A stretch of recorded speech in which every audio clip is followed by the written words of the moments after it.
How do you get to Carnegie Hall? You practice, practice, practice. In fact, if you want to get better at anything, you have to practice. If you want to get better at playing the violin, you have to practice. You want to get better at playing the piano, you have to practice. If you want to get better at your photography, you have to practice. If you want to get better at your golf game, you have to practice. Nothing comes easily. Nothing comes naturally. We always have to practice. Now this is a common thing. I mean, everybody knows this. And so when you're messing up at something, somebody will walk up to you and say, hey, you really need to practice this.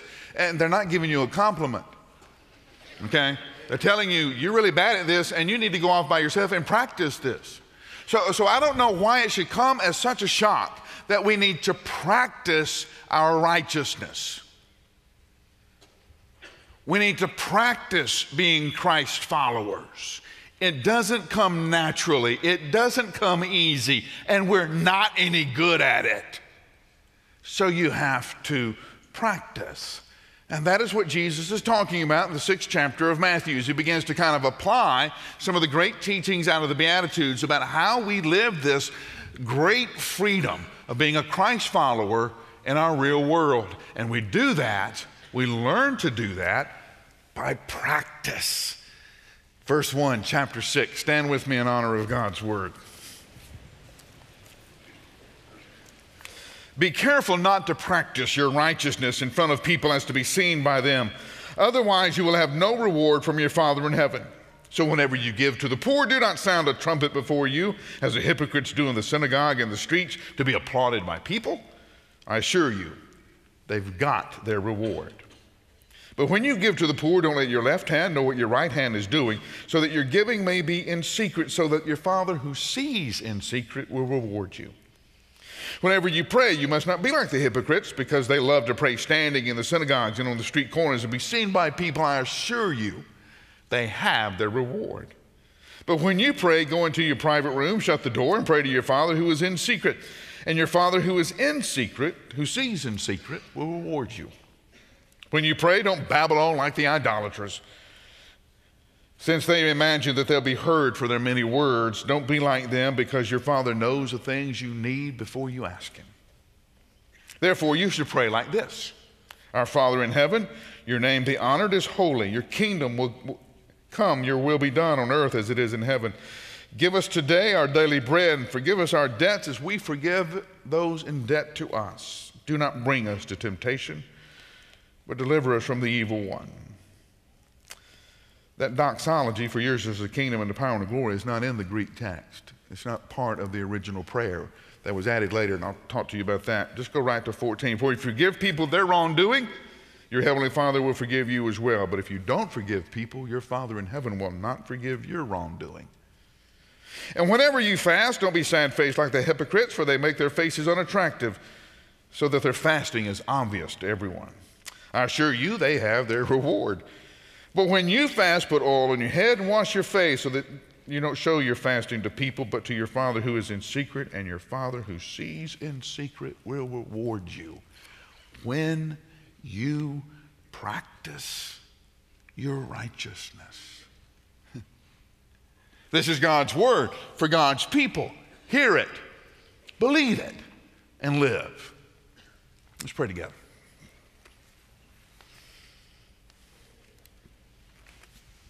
You are our teacher. So teach us as we practice. Correct us when we make a mistake. Point us to the best way to do it. Encourage us until we're successful. Until our practice becomes who we are, and who we are is more and more like you. And we pray this in your name. Amen. My coaches always said that practice makes perfect. The best coaches I had always said perfect practice makes perfect. So they were very demanding in how we practice. Now, it's interesting to me that Jesus brings up this idea of practicing righteousness. That tells us a couple of things, doesn't it? It tells us, one, we're not any good at it. You don't practice something that you're good at. Jesus says you need to practice this because it doesn't come naturally and you're not any good at it. It is not something that you wake up with doing naturally. I don't know where we get this, that one day we're going to wake up one morning and go, look, Mom, I'm righteous. It doesn't happen that way. It takes a lot of work. One, you have to practice. You're not any good at it, so that's why you have to practice. Two, somebody else has to teach you how to do it.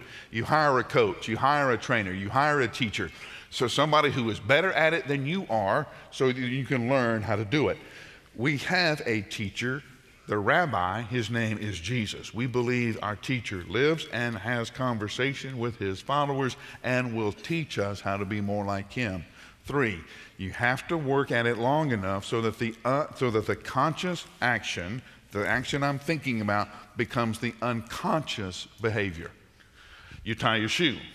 Did you think about tying your shoe? Not much, okay? Because you've done it enough that the muscles have memorized how to do it, and so you did not get up, pull the strings even, cross one. You didn't do that, okay? You learned how to do it. It has now become muscle memory. It is now an unconscious practice. That is the way that we need to be as Christ followers. We need to, one, understand that following Christ is not something that we do naturally or easily. We need to practice, and we need to practice it until it becomes an unconscious behavior, until what we do is simply who we are, without much thought. Now, that doesn't come easily, doesn't come naturally. You have to practice it. And practice assumes failure. Practice means you're going to work to the point of failure. You're going to do something, then you're going to do it wrong, going to start over, do it again. And we're going to do it again until we learn to do it right, and we do it that way all the time. Now, Jesus gets real serious real fast, and he demands some real hard things right up front. Look at what he says. Don't practice your righteousness, don't pray, don't give like the hypocrites do. Do you know Jesus was the first one to introduce the idea of hypocrisy?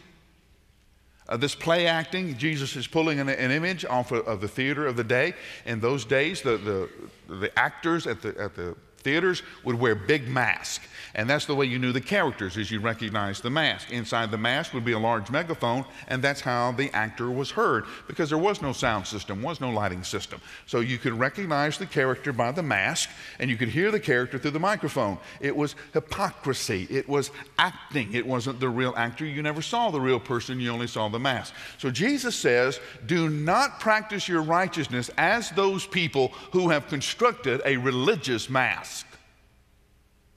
And they're play acting. They're not real.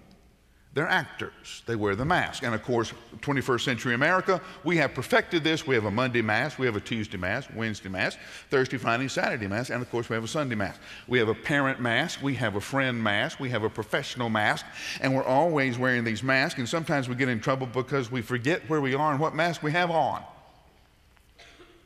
Jesus says the first thing you have to do is trust the Father enough to take the mask off and get real.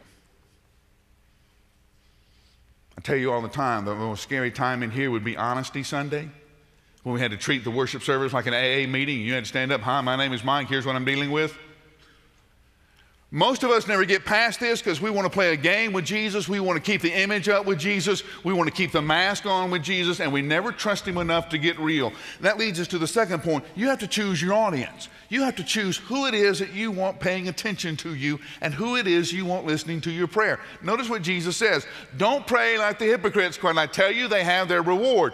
Don't pray sideways. Don't pray praying to those people around you. Don't pray throwing out a bunch of religious words so everybody's looking at you going, hey, Mike can really pray. Did you hear all those words? What did he say? I don't know, but didn't it just sound wonderful? Man, when you hear him pray, you just want to stand up and applaud. You know, I heard him, he's marvelous. And Jesus says, if that's what you want, here's the bad news. You'll get it.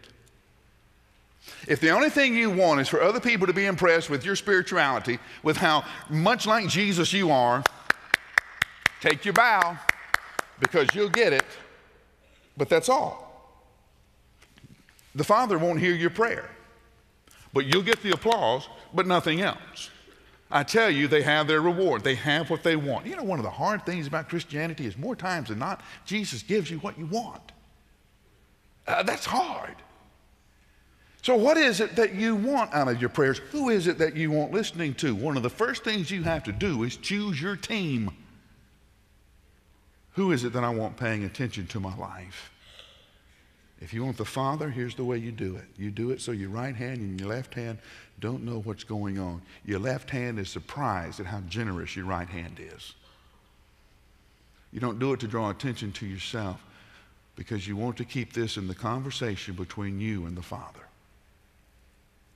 Now, there are two ways that we're given to practice this. One is prayer and one is fasting. Jesus says, this is the way I want you to pray. Now, this is not the Lord's Prayer, this is the model prayer. The Lord's Prayer is probably in those chapters in John where Jesus prays for his church and prays for his followers and prays for himself. This is the model prayer. When you pray, I want you to pray like this. This is Jesus saying to the disciples, hold your hands like this when you pray. Now, when you pray, I want to give you an outline. Here are the hooks that I want you to hang your prayer on. Did you notice it? One, you begin with praise, not gratitude, not intercession. You begin with praise. We give adoration to God simply because he's God. God being God doesn't depend on the circumstances of our lives or what's going on moment. Rain, shine, good time, bad times. God is still God. He is still Lord of lords and King of kings, the one above whose name there is no other name. That's where we start. We're not casual about this. We're not sloppy about this. We begin by recognizing in whose presence we now are. He doesn't change. It's not defined by our circumstances. It is defined by who he is, and that is the definition of eternity, the definition of reality. That's where we begin. We begin with praise. We begin with focusing our lives Godward. The second thing we do is we pray that everything will happen on earth the same way that it happens in heaven. Revelation gives us a great view of this. God speaks his desire and it happens. The angels jump to make sure that it is done exactly the way the Father wants. That's what Jesus is saying. Pray that everything on earth lines up exactly with what is going on in heaven, so that as the power flows from heaven, as the glory flows from heaven, as the love and mercy and grace flows from heaven, there's no kink in the pipe to jam it up. There's nothing that slows down that flow. There's nothing that makes it not the same way. That's what we're looking for. We're looking for the earth and the world and what happens in it to be directly in line with what the Father desires. We want everything smoothed out so that there's nothing that causes the love of God, the mercy of God, the grace of God to be slow in its flow. Then he gives us permission to pray for ourselves. But notice the permission. Give us this day our daily bread. How much bread? Today. Well, what about tomorrow? Then we'll pray for that bread tomorrow. But right now, we're going to pray for what we need today.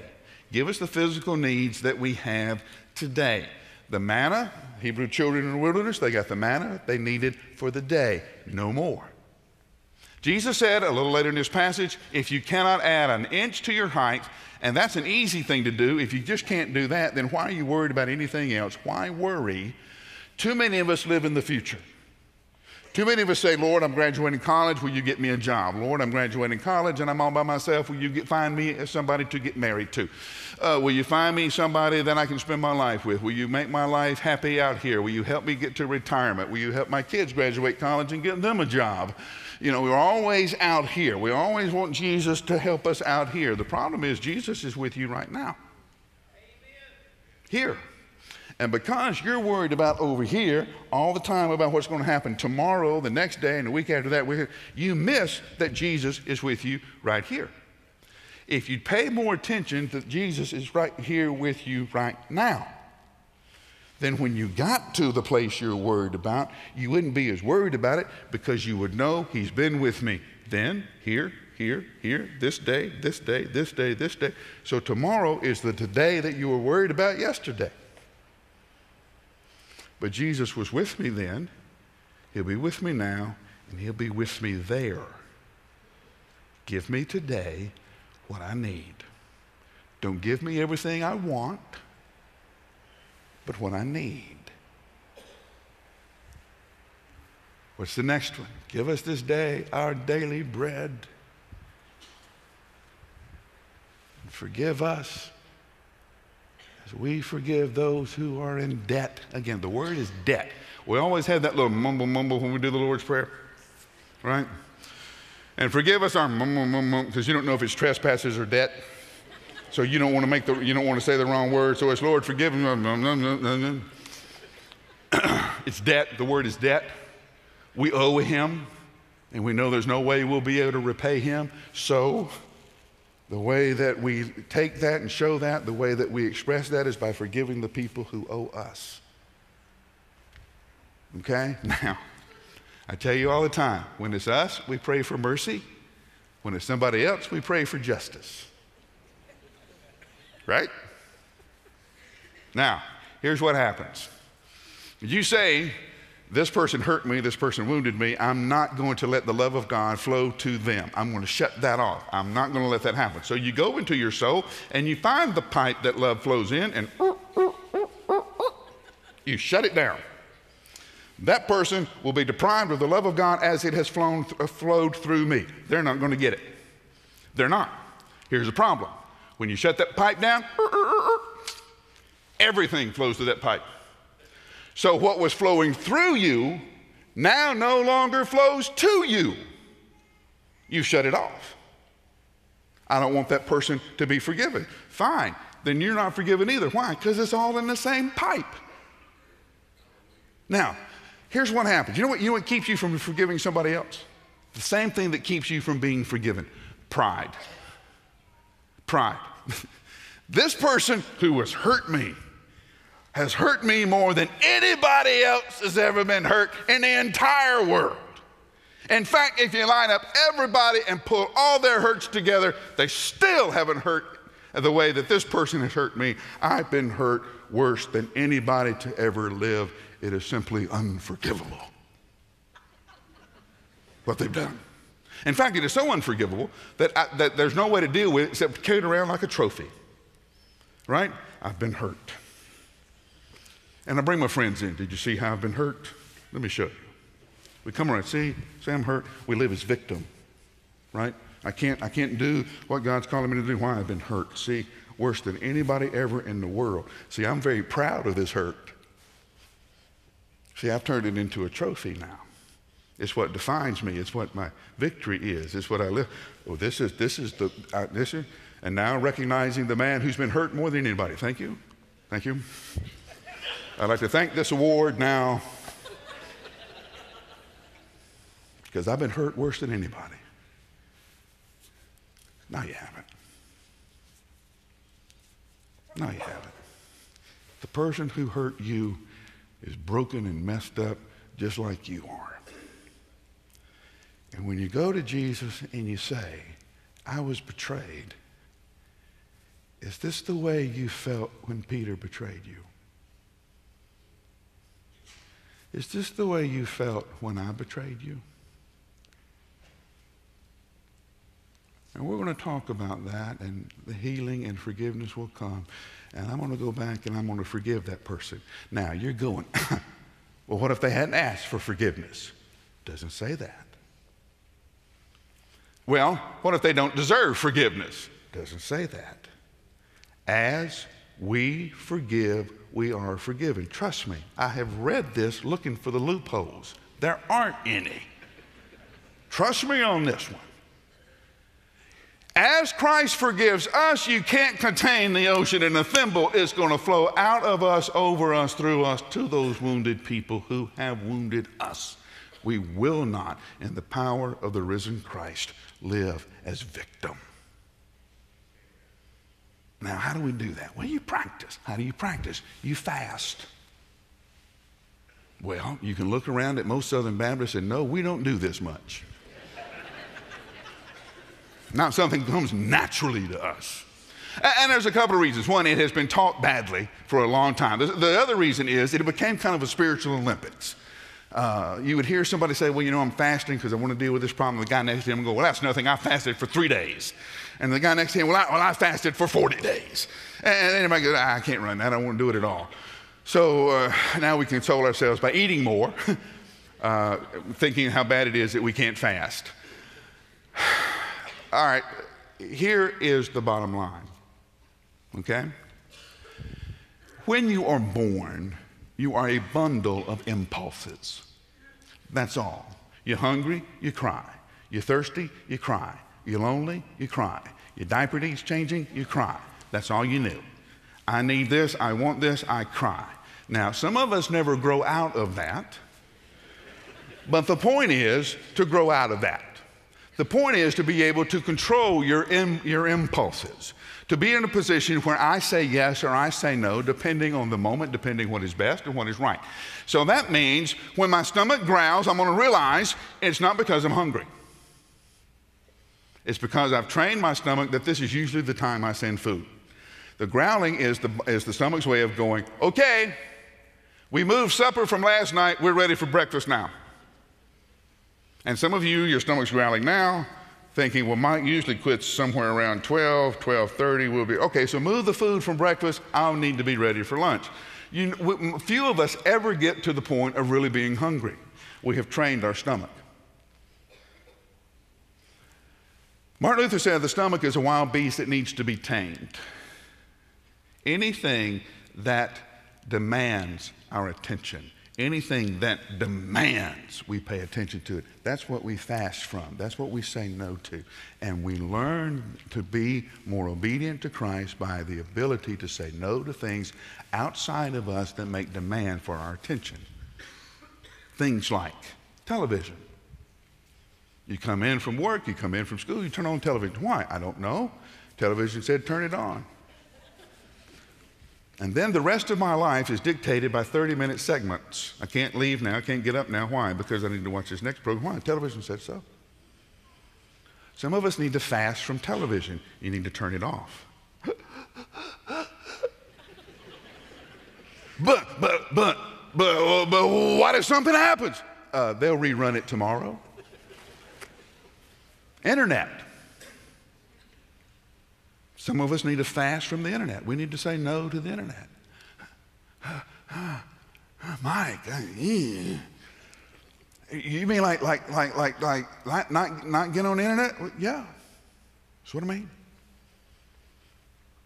What if something happens and I show up in the office tomorrow and I say, hey, did you see the YouTube video about the dancing cats? You can say humbly, no. You won't have missed anything. Cell phone.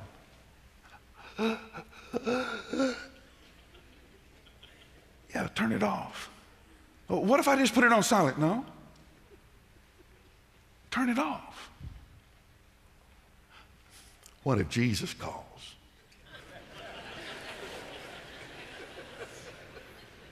Well, if I pick up my cell phone tomorrow and Jesus is in voicemail, I'm going to tell him, you told me to turn my cell phone on.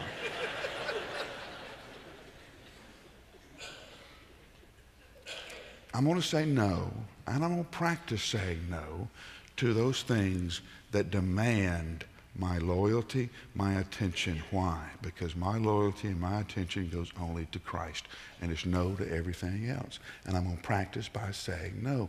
When you do this, not if. We always want to translate it if. It's not, it's when. This is a needed discipline among Christ's followers with the ability to say no so we'll have room for the greater yes in our life. Now, this is practice. Practice. It assumes failure. It assumes you don't know how to do it. It assumes you're not good at it. That's why we practice. Now, here's the first mistake most of us make. We leave here and we're all fired up, we're going to practice, and we try to practice everything, and we fail. You can't do it. You can practice one thing at a time. So get out a piece of paper. Okay, I'm sorry, did I wake you up? Get out a piece of paper. Grab something to write on. Grab something to write with. Here's what I want you to write down. I want you to write down that one area of your life. One. I know, but Mike, there's so much. We're going to work on one thing. And when somebody comes up to you this week and says, hey, you didn't do this well, you say, yes, you're right, but I'm not working on that right now. I'm working on this. I'll get to that later. What's the one thing you need to work on? Okay, now remember, at the very first of the sermon, I said the hard thing about following Christ is he demands you get real. Get real. Don't lie to yourself. Don't worry about anybody else looking on. Oh, I'm cheating. You know, deal with it. One, what's one thing you need to work on? Two, what is the strategy that you're going to use to deal with it? For instance, you know, we talk about this a lot because we have to deal with it a lot. Some of us guys have an issue with pornography. What are we going to do? Well, we're going to put the software on our computer that tells our friend where we have been on the internet. We're going to put some accountability in there. See, I'm worried about this. So I'm going to tell my two best friends, my two closest friends, here's what I'm working on, and I want you to point out. Say you're losing your temper. Okay, guys, I want you to be praying for me about this. I want you to be watching me. I'm give you permission to watch me, and you see me lose my temper, then I want you to call me out. See, that's the point of the prayer where Jesus says, don't lead us to temptation, but deliver us from evil. That word there is testing. The word is testing. All my professors said, only thing the test does is tell me how well I've been teaching the course, whether or not I'm teaching it well, except they always gave me the grade. They didn't take they gave the grade to me on how well they were teaching. Because testing is hard, isn't it? But that's the only way you learn. Okay, class is in session. We've been practicing. Now we're going to work on this. Let's say you're practicing, you're working on your anger. I'm practicing about not losing my temper. Guess what?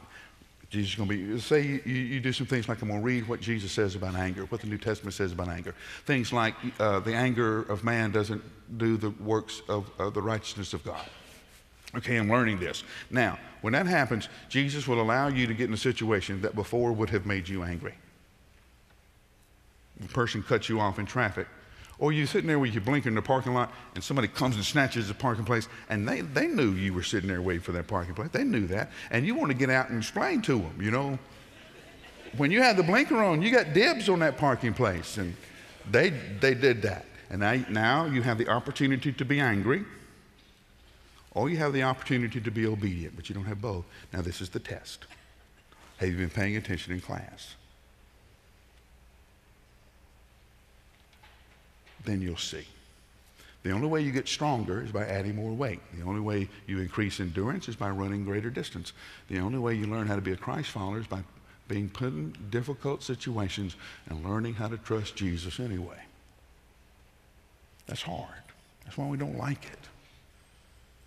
Because it deals with what we want, our impulses. The waitress always comes by and says, do you want dessert, Mr. Glenn? Yes, I do.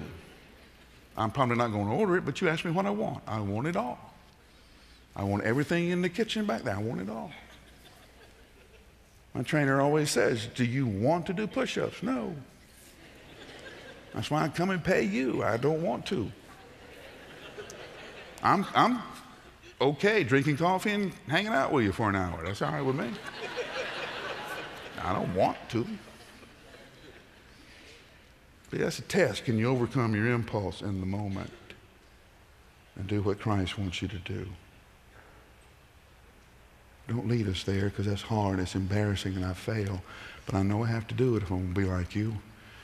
But most of all, don't let me slip away into the clutches of the evil one, see? See how we are to pray and how we are to practice. And practice means we're not any good at it. Practice means we have to work at it. But some of us are at the very hard moment of having to choose what team we're on. See, it gets down to that hard question of what is it that you really want? And I've told you before about where I learned the difference between how important it is to do what you want. I was playing golf with a friend of mine, and I teed off, and of course the ball went somewhere, and he started laughing, and I said, why are you laughing? He said, I'm laughing at you. I said, why are you laughing at me? And he said, you don't do anything in your golf swing to make the ball go where you want it to go. You just kind of stand up here and wish. That was a hard lesson. It was embarrassing, but I learned a big lesson about what the difference is between wishing and wanting. I want to go to med school. Good. What's your GPA? 1.9? Wishing. Wishing. And see, some of you have heard this sermon and said, hey, you know, I do. I really want to be more like Jesus. But you're wishing. And now we've come to the moment about what you want. What is it that you want? And do you want it bad enough to practice, practice, practice?